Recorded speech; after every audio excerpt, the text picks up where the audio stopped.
Halo teman-teman, selamat pagi Pak Asmi, Novi, sama Lina. Halo, selamat pagi Halo, teman-teman selamat pagi teman-teman. semuanya. Ya, jumpa lagi ya kita di Ya.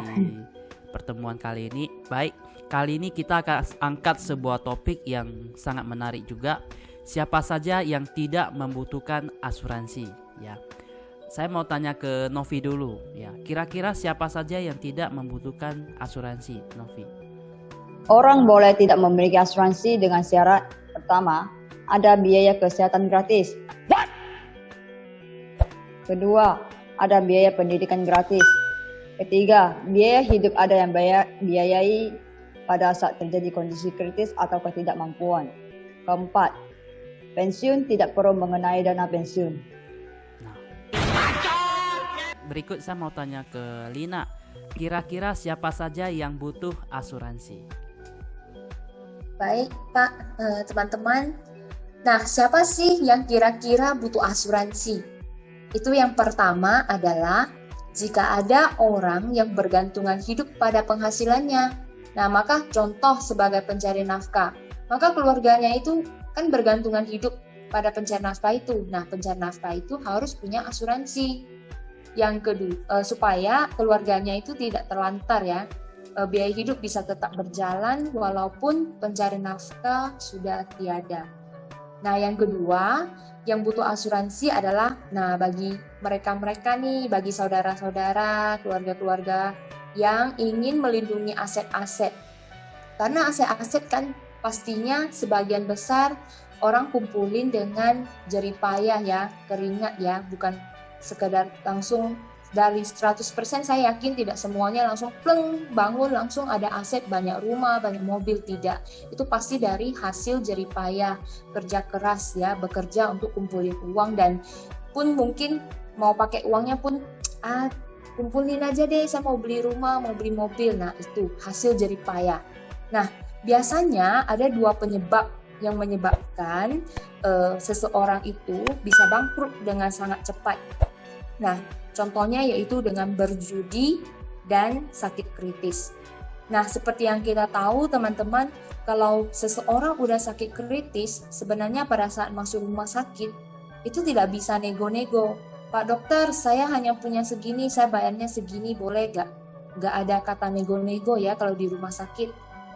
Karena ya seperti yang kita tahu, rumah sakit kan juga banyak mengeluarkan obat lah, infus lah, operasi lah, dan lain-lain ya, dan jasa-jasa.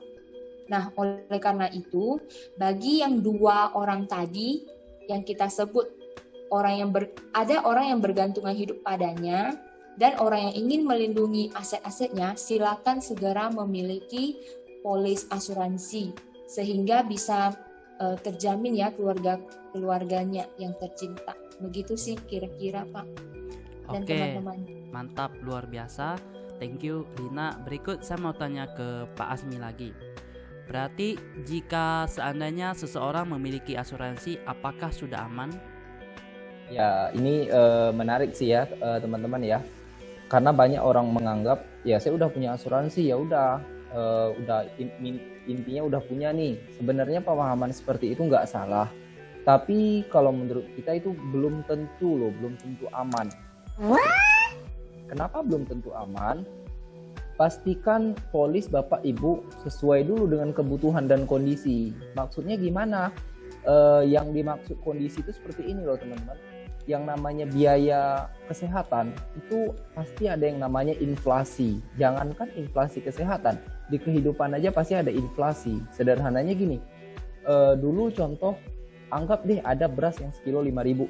Sekarang pertanyaan saya, masih ada nggak sekilo beras yang 5.000? Nggak ada. Pasti nggak ada dong. Sama halnya dengan kesehatan. Dulu kita menganggap jaminan kita yang fasilitasnya anggap deh satu malamnya 200-300 ribu is okay. Tapi kita nggak tahu ke depannya. Karena yang namanya biaya rumah sakit makin lama makin tinggi.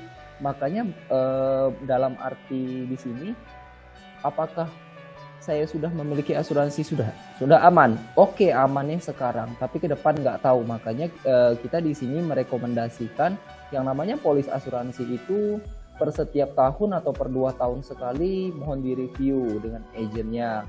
Apakah masih cukup nggak nih, karena mohon maaf banyak kita temukan di lapangan, banyak kejadian di lapangan merasa sudah cukup punya asuransi, ujung-ujungnya sudah terjadi resiko, klaimnya nggak dibayar full, itu pertama. Terus ada lagi yang lebih parah, dia nggak tahu manfaat yang dia ambil ini bisa klaim apa enggak. Makanya kalau bagi bapak ibu yang sudah memiliki polis asuransi, sesegera mungkin direview, dibuat rangkuman, hubungin agennya. Kalau mohon maaf dari segi agennya sudah tidak aktif atau tidak bisa dihubungi lagi, silakan hubungi kita di sini di video ini nanti ada deskripsinya. Kita bisa bantu, kita bisa buat rangkuman. Jadi rangkuman itu dibuat pada saat belum terjadi resiko, karena kita bisa tahu, oh selama ini saya nggak tahu saya punya polis, ternyata hanya tanggungannya seperti ini. Jadi kita siap membantu. Jadi oh saya udah punya sekian polis nih, karena beberapa nasabah di luar sana banyak kita bantu, kita rangkumkan. Jadi akhirnya dia nggak tumpang tindih ya, karena mohon maaf kalau manfaat itu contoh ya, nih satu nasabah dia beli polis di asuransi A, di asuransi B, di asuransi C, ternyata manfaatnya sama dari segi kesehatan. Itu harus ingat loh, nggak akan mungkin dia bisa double claim. Karena apa? Rumah sakit hanya mengeluarkan satu kwitansi doang. Jadi kalau memang Bapak Ibu memiliki banyak polis, sekarang ini udah ada beberapa, ayo kita sama-sama, ayo kami bantu, kita rangkumkan. Jadi manfaat itu nggak tumpang tindih. Jadi manfaat yang sudah ada bisa kita alihkan ke manfaat lain. Jadi lebih tepat sasaran untuk ibu bapak semua. Terima kasih. Thank you Pak Asmi. Berarti untuk khusus kesehatan yang sudah dibayarkan secara penuh tidak bisa diklaim lagi ke perusahaan asuransi lainnya. Nggak boleh double claim. Karena nggak mungkin double claim. Simpelnya ya tadi, masyarakat udah punya BPJS, di cover full sama BPJS. Bisa nggak minta diganti sama asuransi? Kalau setahu saya semua asuransi pasti nggak akan mungkin. Apalagi kenapa nggak mungkin? Kalau saya pemahamannya sederhana aja. Kita udah mohon maaf di cover sama BPJS, secara otomatis nggak mungkin dong BPJS ngeluarin kwitansi pembayaran sedangkan nggak ada melakukan pembayaran. Ya gimana ceritanya perusahaan asuransi mau ganti? Makanya paling aman yang udah punya polis bagus sekali, tapi rekomendasi kita setiap tahun atau 2 tahun sekali direview, karena yang namanya biaya inflasi kesehatan itu naiknya lumayan tinggi Bapak Ibu, karena Indonesia ini udah masuk dalam kategori 3 besar biaya inflasi kenaikannya di Asia terbesar. Jadi kalau nggak percaya boleh tinggal searching di Google aja. Makanya penting sekali mereview polis asuransi yang udah kita punya. Oke, thank you. Luar biasa Pak Asmi. Baik, kita akan tutup closing statement. Silakan Ibu Novi dulu kasih beberapa kesan untuk teman-teman kita. Saran saya untuk teman-teman, bagi yang sebagai peran mencari nafkah dan tidak memiliki asuransi, segeralah berasuransi sebelum terlambat. Terima kasih. Oke, thank you. Benar, ya setuju. Jadi kita asuransi itu harus dimiliki pada saat kita belum butuh ya. Pada saat kita butuh sudah tidak bisa lagi. Jadi milikilah sejak dini mungkin ya. Oke, berikut Lina, pesan dan kesan untuk teman-teman kita. Baik Pak, teman-teman, saran saya juga sama dengan Noviati.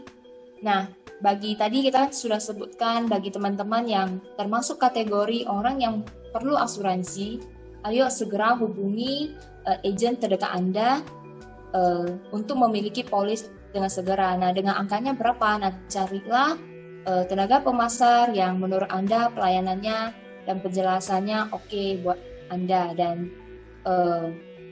biar bisa dihitungin ya, kira-kira berapa sih asuransi yang seharusnya saya butuhin, karena kebanyakan orang punya polis, cuma polisnya ya seperti kata Pak Asmi tadi sudah direview belum, mungkin aja dulu cuma preminya hanya 500.000 dan proteksinya gado-gado ya, bahkan tidak jelas ya, atau dulu ketemu calon nasabah yang sendiri pun tidak tahu bahwa manfaatnya itu nggak lengkap, tapi beliau bilang ada loh manfaat ini, setelah kita buka polis ternyata jelaskan lagi, beliau baru mengerti. Nah, jadi Bagi yang belum punya polis, ayo segera punya polis. Bagi yang sudah polis, ayo review kembali apakah manfaatnya sudah sesuai dengan saat sekarang, kebutuhan saat sekarang.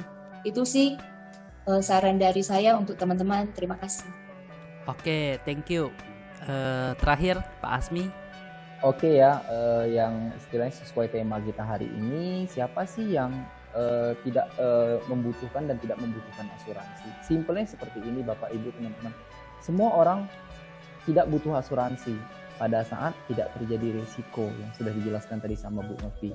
Tapi ya mohon maaf, siapa yang menjamin kita tidak kena risiko? Karena ada kata-kata bijak dari nasabah saya, kita bukan dilahirkan dari batu.